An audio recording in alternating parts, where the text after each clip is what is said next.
Welcome, welcome, welcome to day 4 of the 30-day Mindset Shift Challenge.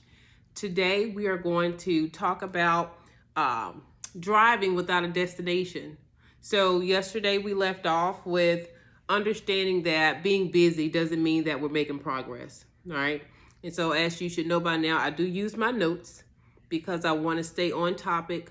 I don't want to drift off because I can get a little carried away sometimes. And I want to be very intentional with the information that I've prepared for you. So, some of us are tired, not because we're doing too little, but because we're doing too much with no clear destination. You've been moving, working, helping everybody, paying bills, handling responsibilities, but you have stopped long enough to ask yourself, where am I actually going? Or have you? Have you stopped long enough to ask yourself that? Busy and productive are not the same thing. You can have a full calendar and still not be getting closer to the life you're trying to build. A lot of times we fill our calendar up with everybody's responsibilities, everybody else's vision, everybody else's needs and wants, and we don't take the time to pencil in time for our purpose, time for our destination, time for action steps that we can take to be intentional toward our purpose. You need a destination before you need direction. You don't just get in the car and drive aimlessly, right? That's a waste of gas. So in order to know where you're going, or in order to get the directions, you have to know where you're going. Before asking, how do I get there? Get clear about what there actually looks like. What do you visualize there as being for you? What is there? Stop setting goals based on what looks good for somebody else. Sometimes we get distracted. And in my book, my Get Your Shift Together, part 1, we talk a little bit about putting those blinders on. Sometimes we have to put blinders on so that we can stay focused. Don't feel like you're not getting somewhere fast enough because somebody else is doing this or somebody else has now gotten that and you're feeling stuck where you are. You don't know what they did to get that. You don't know how much debt they're in. You don't know, before you know, they could be behind. You don't know. Don't compare yourself to someone else. Their destination may not be yours. Your vision needs to reflect your values, your purpose, your responsibilities, and your season. We all have our own season. Clarity changes your decision. Once you know where you're going, it becomes easier to decide what deserves your time, what deserves your money, what deserves your energy, what deserves your attention. So get clear about that. That's why I said before, when you have a vision, write it down. After you've prayed and God has responded to you, then write down your vision. Some opportunities are actually distractions.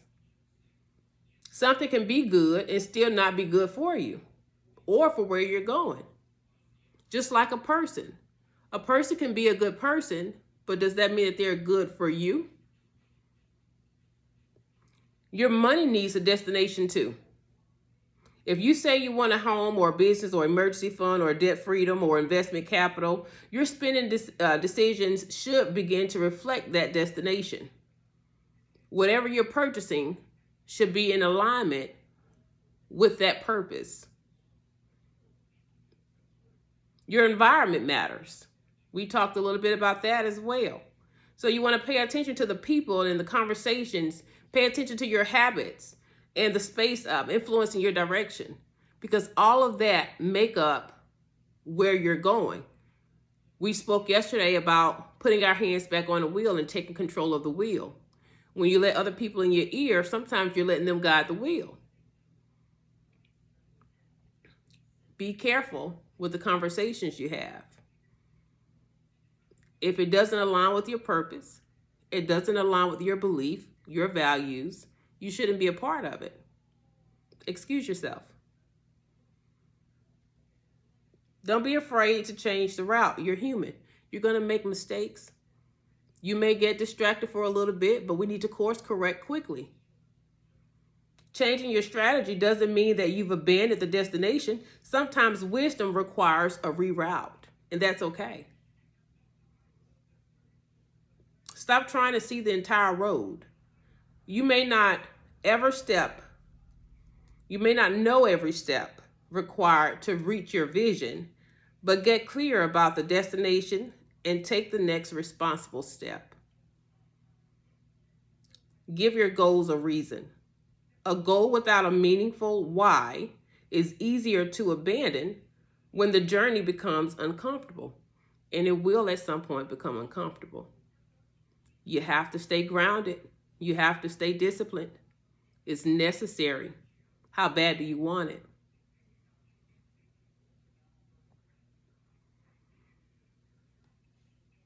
Where are you actually trying to go?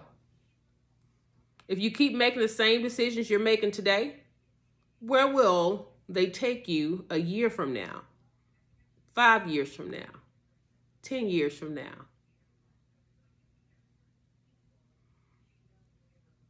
Are the people you're listening to qualified to give you direction to where you're trying to go?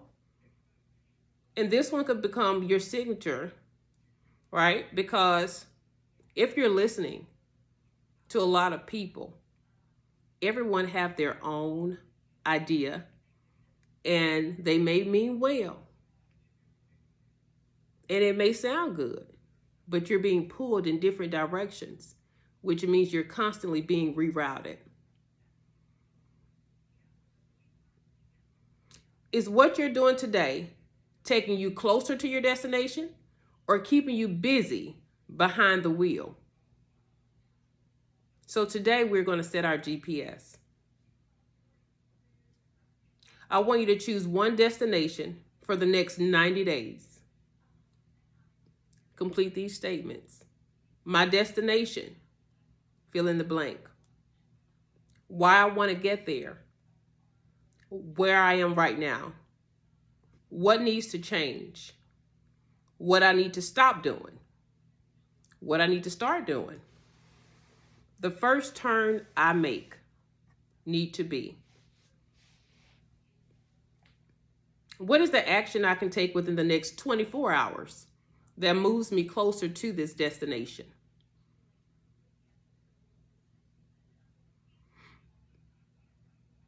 There's a difference between asking God to bless where you're going and asking God to show you where you should be going.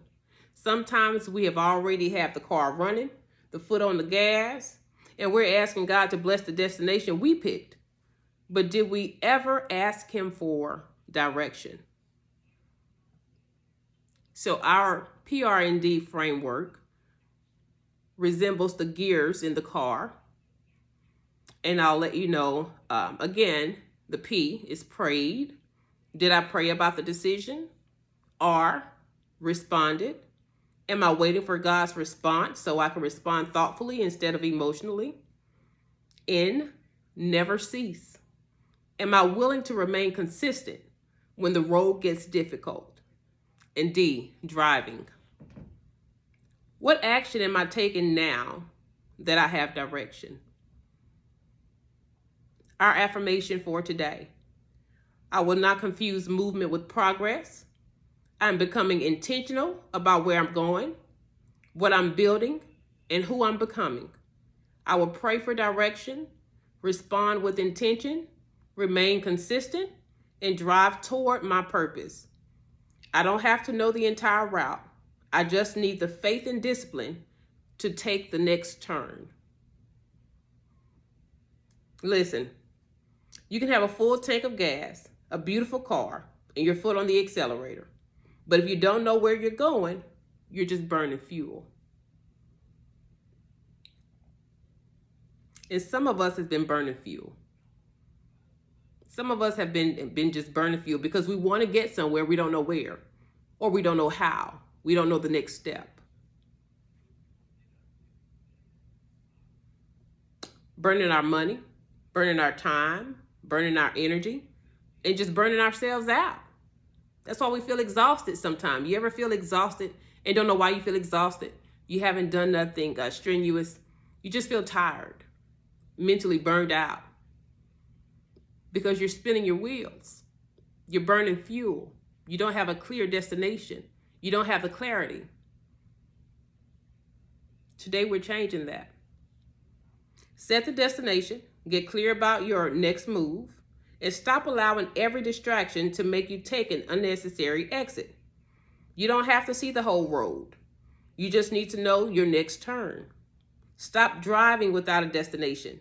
Set your GPS and get your shift together.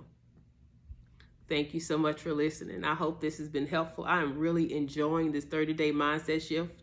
It has done a phenomenal job in my life. I've done this time and time again. I've reworded some things. I've remade some things, and I've had to reshift some things because I applied it to my now life and not my then life when I first did it. But I got so much out of it, and I continue to get so much out of it each step of the way, and I hope you do too. Thank you so much for listening, and I'll see you tomorrow for day 5.